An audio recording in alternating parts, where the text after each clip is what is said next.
All things Mavs. Mavs fans, it's all anybody is talking about on Mavs Twitter right now, and so we're going to talk about it all day today on this episode of All Things Mavs. But you guys have been really awesome about this, and I want to keep it rolling. So scroll down to the comment section and get hashtag Giannis to Dallas down there. We want to keep it trending. If you click hashtag Giannis to Dallas, these videos are the first things that pop up, and that's because you guys have been spamming it in the comment section, and I love that. When Giannis is a free agent in 2021, he's going to see these videos and be like, look, Mavs fans care about me. So you can be a part of the active recruiting right now. So go ahead and type that hashtag Giannis to Dallas. And now, where did this all start? Well, it started on one of my recent videos, and I pinned the comment and I asked the question, where will Giannis sign in 2021? A simple question, thinking Mavs fans would either say Dallas or Milwaukee, maybe a few Golden State Warriors thrown in there. But Quincy Holmes, who I think is a loyal watcher, commented back and said, forget about Giannis, how about Kyle Kuzma? And I tweeted this out, Quincy, thank you for watching, but that is like comparing apples to alligators. There is no comparison there besides the fact that they start with the letter A. So no comparison. So I was like, I kind of brushed it off and I tweeted it out. I thought it was kind of funny because not even close to compare. But then somebody responds, Sanjeet on Twitter. You can follow me at all_things_Mavs. And I said, I want Giannis because I want to win titles. Simple enough, right? You want to win. Sanjeet said, okay, you want more titles. How many more do you want? 5, 6? And where's that going to get us? Anywhere near the Lakers, the Celtics? I want us to win titles, not stack them up.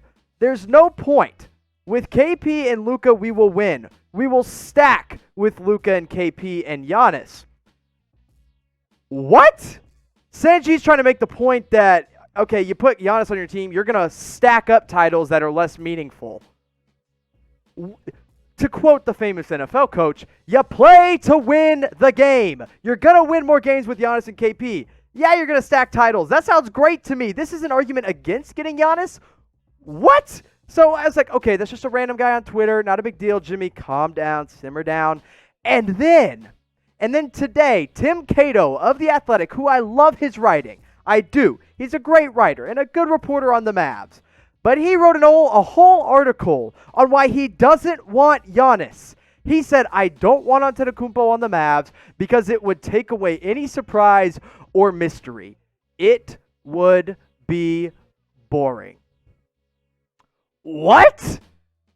Excuse me? You think watching Giannis play with Luka and KP would be boring? What basketball are you watching? That would be the most fun thing we've gotten since Dirk won the title in 2011. Boring because they're expected to win?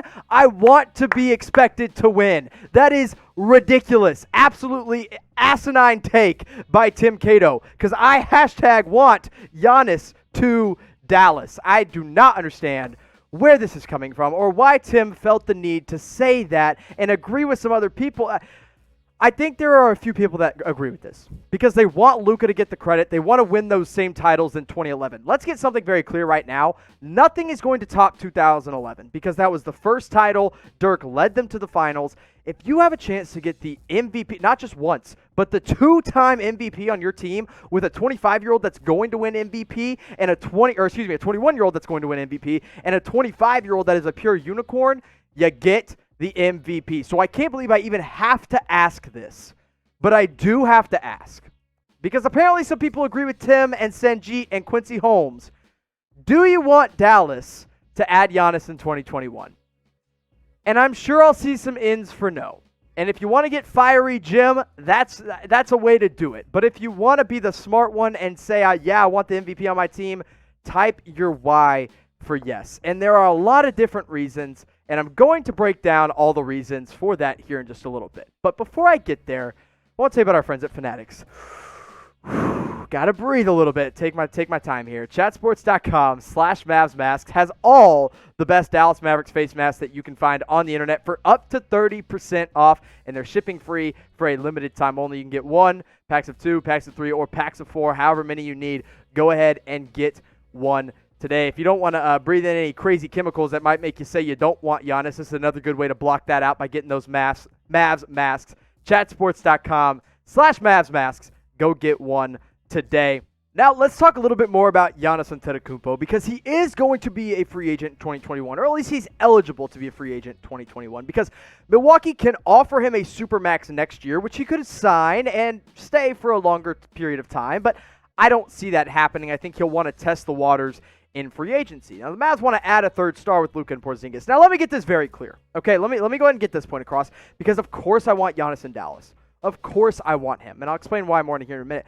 But I will be honest, I don't think it's that realistic. I do think we have a better shot than most teams. In fact, I think besides Milwaukee, we have the best shot. But all in all, Giannis can only sign with one team. That means 29 other teams are going to miss out. There is a better chance than not that we sign Giannis, or better chance that we miss out on Giannis than actually sign him. So while I do want him, and I will continue to push for him, I'm not going to say it's super realistic.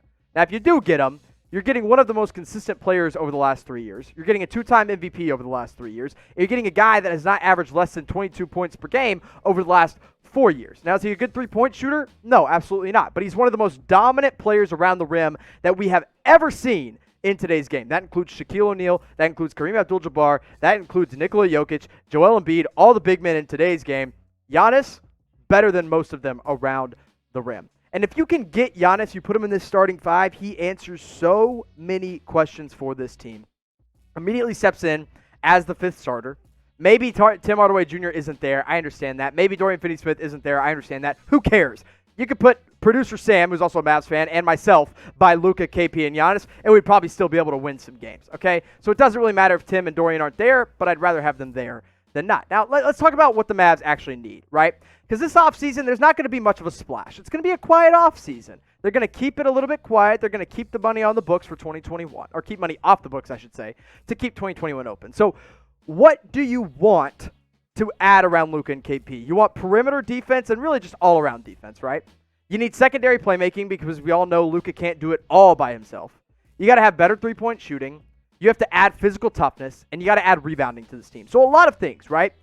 Giannis checks 4 of those 5 boxes better than just about anybody in the league. He won Defensive Player of the Year. He is a playmaker with the ball in his hands. No, he's not a good three-point shooter. That's what I'll say right now. He's not. 30%, not good. Needs to be better. Physical toughness, have you seen the dude? He is a physical specimen, and he's not afraid to bully people around. And then rebounding. The guy basically averages a double-double on a consistent basis. He's a perfect fit. If he could shoot, he would be an even better fit, but then you'd be making up a complete, basically a unicorn once again. So, I love Giannis. I mean, he is my favorite non-Maverick in the world. He would be the perfect fit next to Luka and KP in 2021. He is my dream target for this Mavs. I put my head on the pillow at night. I dream about Giannis in a Dallas Maverick uniform, okay? But I want you guys to let me know who your dream target is down below. Is it Giannis? Maybe I know I'll see some Rudy Goberts in the comment section. I know I'll see some Kawhi Leonards. Maybe I'll see some LeBrons. Maybe you guys want to think super futuristic and you want to go Amani Bates or Cade Cunningham. That's fine too. Let me know. Dream target next to Luka and KP. Let's talk a little bit more about 2021 because the Mavs will have that max cap space to spend, and whether it's Giannis or they miss on him and get somebody else or just get more role players around Luka and KP, which is fine too. Let's be very, very clear. If they miss on Giannis, they still have some great role players. But what they need to do right now and in the next 3 years is capitalize on Luka Doncic's deal. Because once that deal is up, that guy's getting the supermax, barring any crazy injuries. And when he gets the supermax, you're limited on the players you can sign. But guess what? You go out and get Giannis while Luka's on his rookie deal and KP's on his 5-year deal. Then you can go over the cap space to sign Luka to a supermax later, and you have those 3 guys locked in for the next 5 to, I don't know, hopefully 20 years. If that's the case. Let me also be very clear about something. The Mavs have never been more attractive to free agents than they have right now. And we have seen a long history of them miss out on big-name players. In 2012, it was Darren Williams, although he came back later and it was washed up Darren Williams. 2013, they kept the powder dry and they went for Dwight Howard and Chris Paul. Neither of those guys worked out. 2015, we all know the fiasco that is DeAndre Jordan. We also got a washed-up version of him later on. And then 2016 was Hassan Whiteside, who's really not as good as any of these other guys mentioned, but still a big-name player that the Mavs missed out on. Now, let's be honest. Let's be real. It was a blessing in disguise that most of these guys did not end up as Mavericks. I would have liked Chris Paul. I would have liked Darren Williams at the time. The rest of them, I'm fine that we didn't get. But the fact that the Mavs now have a chance to go out and sign another big fish, in fact, bigger than any of those other guys, means you got to take that chance. It's like okay, let's go back to high school for a minute, right?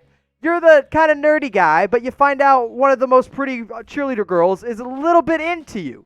You're going to take a chance, and you're going to ask her to prom. That's what the Mavs are doing with Giannis. Now, maybe she says no, maybe Giannis says no, but at least you don't get spurned for a lack of trying.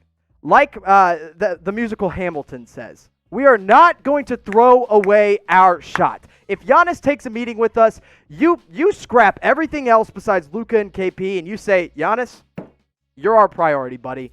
Maybe we miss out. We take that chance. You don't take a chance because it's boring or because you're expected to win championships. Terrible argument. Worst argument I've ever seen. I want my team to be expected to win championships. Do you think Warrior fans are mad that they were expected to win when KD went there? No. Was the rest of the NBA pissed off about it? Absolutely. I don't care if we're the Warriors in a couple of years and we win 3 straight or whatever it may be. I want to win games. And I want to win with Luka, KP, and hopefully Giannis. But maybe just Luka and KP, that's fine too. Now, I'm going to take another breath. I know I ranted a lot today. I know I probably got a lot of you fired up. I know a lot of you are probably mad at me. Some of you have probably already turned off this video, and some of you aren't even seeing this part of the video. But a couple things. If you have made it this far in the video, and you are subscribed to All Things Mavs, which I can't imagine you watched all 10 minutes of me ranting and you haven't subscribed yet, but if you have, type hashtag MFFL down below. And if you haven't already, make sure you do. Mavs fans, I love every single one of you. I want you to know, if you don't want Giannis, I'm not mad at you. I love you too. So type that hashtag MFFL in the comment section below.